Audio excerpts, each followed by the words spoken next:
Let me begin by saying that I think all of you around the table in your communities, among your congregations, have experienced the horrors of gun violence.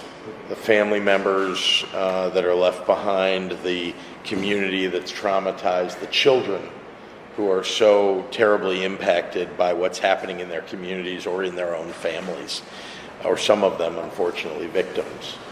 And this is a challenge that has gotten worse over time, not better. And we can all talk about what the more recent challenges are that have made it worse. But let's just say that this has been a long-term problem, and that we have to treat it like it's a long-term problem with long-term solutions. The most important of which, I'll just begin by saying, if we can't address poverty in communities where people have been left out and left behind, we're not doing our jobs. Yes, there are short-term, and we're going to talk about some of the short and medium-term solutions today, but it is these long-term challenges that are most important if we want to solve the problem, not just for this year, next year, but for 5 years and 20 years down the line. And I think you all hear that a lot about the investments that ought to be made and people making promises about doing it. And I take it as a personal challenge that every year, if I'm not making significant progress toward those long-term solutions, I'm not doing it right. And so I think we should talk about that. But I think that in the immediate moment, that the commitment to public safety, to ending gun violence, and supporting the mission of supporting families and communities that are suffering from trauma, that those are things that they require funding. They require local organizations, not some out-of-town thing that lands like a spaceship, but people who actually know the community.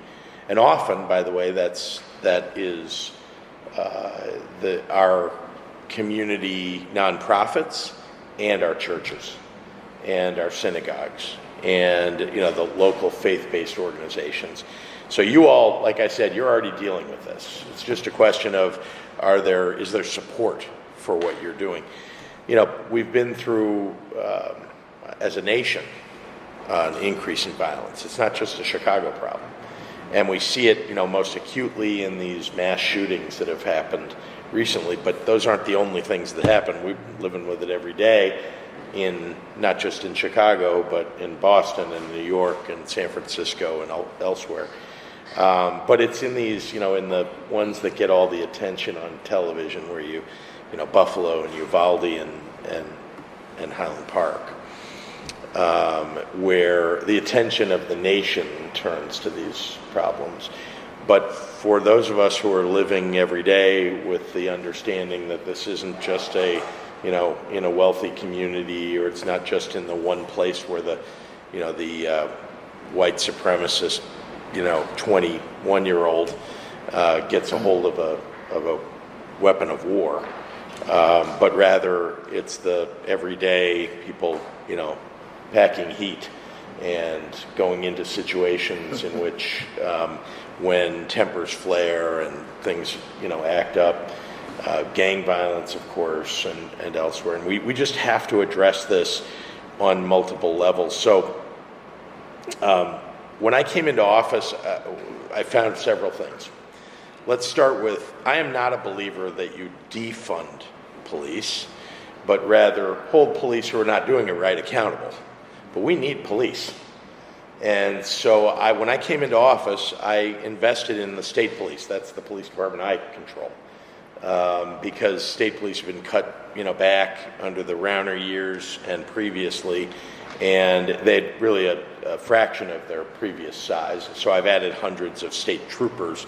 And so now when, we had this problem of shootings on the expressways, we doubled patrols because we had the available personnel to do that. We put cameras and license plate readers, and you know what? It's working. The first 6 months of 2021 versus first 6 months of 2022, we've reduced the number of shootings by 30%. We've reduced the number of murders on the expressway by 80-some%. And so that part is working. So just talking about the police for a second, we need police to have the tools that they need to solve crimes and to catch the actual perpetrators, not just the usual suspects. So that's that's one thing. I think the second thing is violence interruption and violence prevention programs, including youth jobs programs. I used to say youth summer jobs programs, but that's not enough. And so we put real money into youth jobs programs and to violence intervention. Here's what I hear, because I've met with violence intervention folks, and you all know probably some of those folks, that their budgets go like this because the state government and city government decides in any given year that, well, we can do less or we can do more. And so the result is they have a real challenge, because when you need them and that you hand them money, it's not like it goes out, they can immediately ramp up. They have to train people, bring people on board, get them involved in the culture of the organization and the community. It takes weeks and weeks and weeks to train somebody and get them up doing what they're supposed to do. And then when the budget gets cut again, all those people get sent away and you got to start over again. So we went at this at the state level by putting a significant amount of funding in and committing to doing it over multiple years. And so we're talking already, I doubled the amount of violence prevention, violence interruption program money during my term without any ARPA dollars, without any new thing. I just did that because that was the right thing to do in our budgets. And it had been decimated under Bruce Rauner. So we did that. And then with the ARPA dollars, we added on top of that significant dollars over multiple years, $250 million. These are federal dollars. They have different rules around them, so it's a little harder to do, I have to say, because the organizations have to be vetted in a different way. But suffice to say that there is a massive amount of money, $500,000, that is going into violence interruption and violence prevention in the state of Illinois over multiple years here, several. We created an office. Sorry, $500 million. Okay. Yep. All right. You said $500,000, right? Oh, I'm sorry, $500 million. Okay. I apologize. All right. Yeah, it's a B, everybody. That's a B. $500 million. Got it. That is not an insubstantial amount of money. You're right. Not $500,000. Okay. I apologize, and I'm glad you corrected me. We created an Office of Firearm Violence Prevention, put an expert who comes out of the violence prevention world on top of the organization. Some of you know Chris Patterson, and he already, because we have all these dollars coming in, he's been doing a great job of helping to coordinate how we're going to get some of that money out into those organizations and used well over the coming years.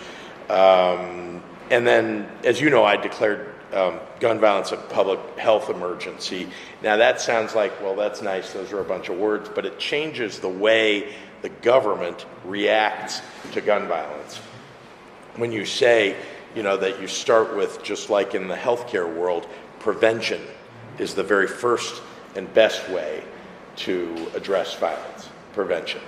And then when you see the symptoms, you address the symptoms that lead to the ultimate negative consequence of the disease, right? The symptoms, you want to address the symptoms.